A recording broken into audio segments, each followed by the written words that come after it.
Bonjour, bonsoir pour tous les amis compatriotes, tous fanatiques qui suivent nous tout partout dans le monde là.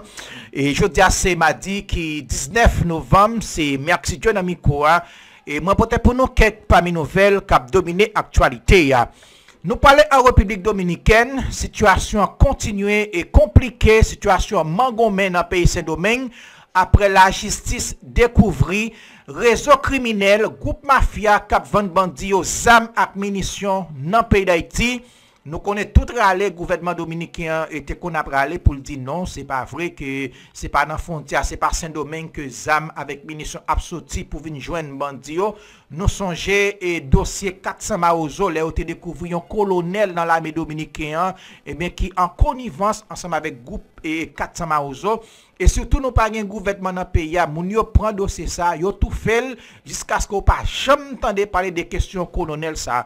Et bien c'est kounya dans une opération que la police avec Nek Kenya a fait en Haïti, et bien les arrivé dans une base gang qui ça rejoint. Eh bien, c'est série de arsenal militaire, armes de guerre, bagaille de guerre sophistiquées que vous jouez dans base gang ça dans le pays d'Haïti. Qui compte sorti Saint-Domingue parce que vous jouez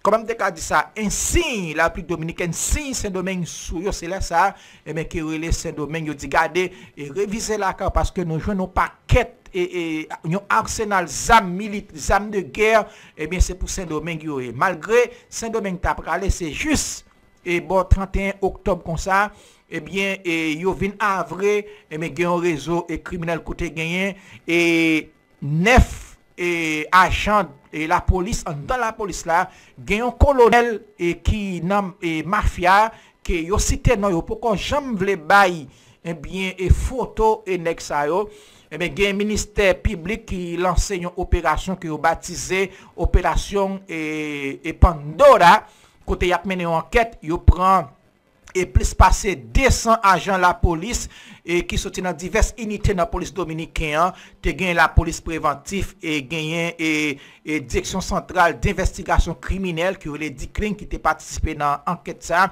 te gagné et plus passé 40 et fiscal et bien côté on te fait yon arrimage, yo te débarqué en Chango la caille police ça yo, gagné un colonel ensemble avec environ 9 autres officiers qui n'amènent la justice. Et bien hier soir, le ministère public a déposé plainte officielle dans la justice, il a déposé tout dossier et gagné environ dossier ça gagne environ 200 combien pages et puis gagné et sans combien preuves que la justice déjà déposé et devant le juge parce que c'est hier soir et avant 11h pour te faire ça c'est à 10h et Camacho lui-même il a déposé d'après déclaration Camacho fait me permettre nous entendre et il a demandé 1 an prison préventive et bien pour nèg ça yo gagné avocat colonel là et mais il dit bon colonel là les fait ça malhonnête yo toujours en santé. Mais depuis yo en face la justice, yo gen toute qualité maladie qui prend yo. Et mais d'après ça avocat colonel et mais qui était responsable arsenal ZAM dans la police dominicaine dans département et mais qui ça le fait il est malade oui, il est tension, il est toute qualité malade et toute qualité maladie et pour pas prendre prison. M'pa le permettre tout le temps de Camacho, m'pa le permettre tout le temps de avocat et colonel là et mais c'est comme ça et situation lui même liée et mesdames et messieurs malgré tout ça que t'as dit ONU et parler hein yo dit non c'est pas vrai et pourtant qui est et cap gangrené Haïti yo même et puis depuis arrivé sur chaîne internationale y a propose yo plus remet Haïti passer haïtien c'est eux même cap mandé pour Haïti c'est eux même cap mandé pour force multinationale rentrer en Haïti c'est eux même cap mandé pour capable venir occuper Haïti et qui moun cap gangrené Haïti c'est eux même qui est-ce qui n'a complot pour craser Haïti à Saint-Domingue parce que ça qui passé en Haïti là yon nan moun qui bénéficier les Haïti pas bon les gains insécurité, les gains tout problème que nous gagnons, quand nous connaissons turbulence politique, qui est qui principal bénéficiaire à Saint-Domingue parce que c'est eux même qui prennent nous toute vie malpropreté, il y a vol bon, il y a vol zam, il y a vol munitions, il y a vol vieux produits finis qui pour touiller haïtien, tout toutes sortes de bagages, si yo même y a pimpé au ban en Haïti, yo même y a monté sous nous, y a grand nègre, tout bagage voye ban nous. Et puis nous même nous pas qu'à faire qu'un effort pour qui ça parce que même yo non complot pour yo capable démentir Haïti. En attendant, mesdames et messieurs, et magistrat, el magistrado Camacho, dans le moment que il a déposé et dossier Nexayo dans la justice hier soir. Entendez, puis tout n'a pas le tout profité, attendez, et avocat colonel là.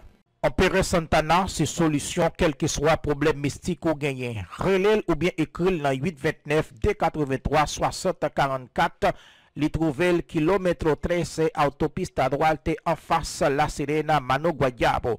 En Pérez Santana travaille en direct pour monde qui dans diaspora. Estamos solicitando a través de esta medida de coerción que el tribunal imponga a estos imputados prisión preventiva y que declare el caso complejo, sobre todo por las características de este tema, que es un caso sumamente grave que se ha dado dentro del propio seno de la Policía Nacional y que compromete o puede comprometer la seguridad en República Dominicana. En el caso del coronel, es un hombre hipertenso, es diabético, está bajo medicamento, es una persona que tiene una capacidad especial de salud. Bueno, Ana, no ha iniciado el proceso y ya están alegando condiciones de salud. Sí, bueno, él no era hipertenso cuando cometió los hechos, cuando habría cometido. Claro, todo esto está en el plano judicial. Pero está mira, Ana, cómo de entrada sale a... Un grupo de 10 miembros de la policía, incluyendo oficiales, aguarda detenido esta noche en el Palacio de Justicia de Ciudad Nueva a que el Ministerio Público deposite la solicitud de medida de coerción en su contra por el supuesto robo de más de 900.000 municiones para supuestamente traficarlas de manera clandestina. La ministra de Interior y Policía advirtió que en este caso, conocido como Operación Pandora, no habrá impunidad. Aris Beltré, en vivo, con más detalles desde el Palacio de Justicia. Aris, adelante, buenas noches. Gracias, Alisa. Buenas noches. Así es, nos encontramos aquí en el Palacio de Justicia, justamente en el segundo nivel, donde está ubicada pues la Oficina de Atención Permanente, a la espera de que los representantes del Ministerio Público pues hagan acto de presencia a depositar la solicitud de medida de coerción en contra de los imputados. La PEPCA tiene hasta las 11 de la noche para depositar la misma aquí en la Oficina de Atención Permanente. Nosotros conversamos con abogados de los imputados, también la ministra de Interior y Policía reaccionó al tema. El grupo de oficiales de la policía vinculados en la Operación Pandora continúan detenidos en la cárcel del Palacio de Justicia de Ciudad Nueva. Según el Ministerio Público, la supuesta red criminal era encabezada por el coronel de la policía, Narciso Antonio Félix Romero, que dirigía la Intendencia de Armas y donde supuestamente sustrajeron más de 900.000 municiones. Otros oficiales detenidos son Juan Miguel Pérez Soler, subintendente de Armas, Nelson Valdés, encargado del depósito de armas, Víctor Manuel Santos, auditor, Marino Antonio Rodríguez Toribio, armero de la Regional del Cibao Central. Otros suboficiales y alistados detenidos son Miguel Ángel Gómez Espaillat, Juan Luis Díaz Medina, Rubiel Martínez, Moreivin Medina Pérez, también Miguelina Bello Segura. Lo que sí sabemos es que hay un encierro ilegal y que hay una violación de derecho fundamental.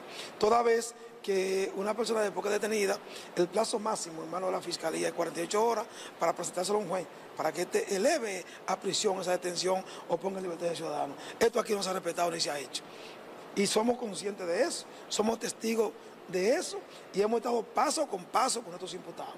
La ministra de Interior y Policía dijo que con las detenciones de los agentes se ha roto un sistema de impunidad que ha causado una justificada indignación colectiva. No vamos a apañar ningún tipo de acciones delictivas dentro de esta institución. Se está haciendo un esfuerzo muy grande con una reforma policial. Esperamos que no solamente se quede ahí, que se investiguen casos de combustible, denuncias que se han hecho en otros tiempos para que verdaderamente la sociedad vea que se está haciendo una transformación. A pesar de que el Ministerio Público tiene plazo hasta las 11 de la noche para depositar la solicitud de medida de coerción, la defensa de 2 de los imputados asegura que los detenidos se le están violentando sus derechos. Las autoridades realizaron operativos simultáneos donde participaron más de 200 agentes de la Policía Nacional y el DICRIN y más de 400 fiscales. Los mismos se realizaron en Santo Domingo, Santiago, Sánchez Ramírez y Pedernales.